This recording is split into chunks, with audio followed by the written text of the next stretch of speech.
আসসালামু আলাইকুম রহমতুল্লাহ। প্রিয় দর্শক, আপনি কি দীর্ঘদিন ধরে কোনো কঠিন সমস্যায় ভুগছেন? এমন কোনো স্বপ্ন বা হাজত আছে যা পূরণ হওয়া অসম্ভব মনে হচ্ছে? এটা শুনবেন। আজ আপনাদের এমন এক গোপন আমলের কথা বলবো, যা শেষ রাতে তাহাজ্জুদ নামাজের পর মাত্র 7 বার পাঠ করলে আল্লাহর রহমতে আরশের জোশ মেরে ওঠে। বান্দার যে কোনো নেক দোয়া মহান আল্লাহ সাথে সাথে কবুল করে নেন। কিভাবে, কখন এবং কোন দোয়াটি পড়বেন তা জানতে ভিডিওটি শেষ পর্যন্ত মনোযোগ দিয়ে দেখুন। মহান আল্লাহ সুবহানাহু ওয়া তাআলা প্রতিদিন শেষ রাতে প্রথম আসমানে নেমে আসেন। তিনি নিজেই বান্দাদের ডাকতে থাকেন। আল্লাহ বলেন, কে আছো আমার কাছে ক্ষমা চাইবে, আমি তাকে ক্ষমা করব। কে আছো রিজিক চাইবে, আমি তাকে রিজিক দেব। কে আছো বিপদে পড়েছো, আমি তার বিপদ দূর করব। সুবহান আল্লাহ। এই সময়টি হলো আল্লাহর সাথে সরাসরি যোগাযোগের শ্রেষ্ঠ সময়। তাই এই আমলটি করার প্রথম শর্ত হলো আপনাকে রাতে কিছু সময় ঘুমিয়ে নিয়ে শেষ রাতে উঠতে হবে। তারপর শেষ রাতে উঠে সুন্দর করে অজু করুন। এরপর তাহাজ্জুদ নামাজের নিয়ত করুন। আপনি ন্যূনতম 2 রাকাত থেকে সর্বোচ্চ 12 রাকাত পর্যন্ত নামাজ পড়তে পারেন।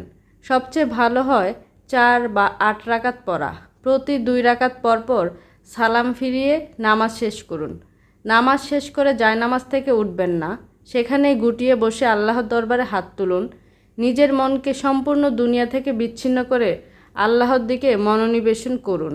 এবার মূল আমলে আসি। প্রথমে 3 বার দুরূদ শরীফ পড়ে নিন। আপনি চাইলে ছোট দুরূদ সাল্লাল্লাহু আলাইহি সাল্লাম পড়তে পারেন। এরপর এই বিশেষ ইস্তেগফারটি ঠিক 7 বার পাঠ করুন।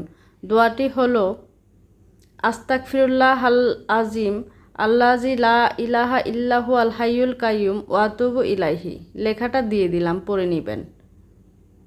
এর অর্থ, আমি মহান আল্লাহর কাছে ক্ষমা চাচ্ছি, যিনি ছাড়া কোনো উপাস্য নেই, যিনি চিরঞ্জীব ও চিরস্থায়ী, এবং আমি তার দিকে ফিরে যাচ্ছি। দর্শক, এই দোয়াটি মাত্র 7 বার গভীর বিশ্বাস নিয়ে পড়ুন। তাহলে হাদিস শরীফে এসেছে, এই দোয়াটি পাঠ করলে যুদ্ধের ময়দান থেকে পালিয়ে যাওয়ার মতো বড় গুনাহ আল্লাহ মাফ করে দেন। সুবহান আল্লাহ। আর আরশ কেঁপে ওঠার অর্থ হলো, বান্দার এই ব্যাকুলতা ও তওবা দেখে মহান আল্লাহর দয়া ও রহমত প্রচণ্ডভাবে আন্দোলিত হয়। আল্লাহ তার ফেরেশতাদের বলেন, দেখো, আমার বান্দা সব ছেড়ে এই শেষ রাতে আমার কাছে কাঁদছে, আমি তার সব চাওয়া পূরণ করে দিলাম। সুবহান আল্লাহ। ইস্তেগফারটি 7 বার পড়ার শেষে আবারও 3 বার দুরূদ শরীফ পড়ুন। তারপর নিজের ভাষায় চোখের পানি ফেলে আল্লাহর কাছে আপনার সমস্যাগুলোর কথা বলুন। ইনশাআল্লাহ আপনার দোয়া ফিরিয়ে দেওয়া হবে না। আল্লাহ আমাদের সবাইকে এ আমল করার তৌফিক দিন। আমিন।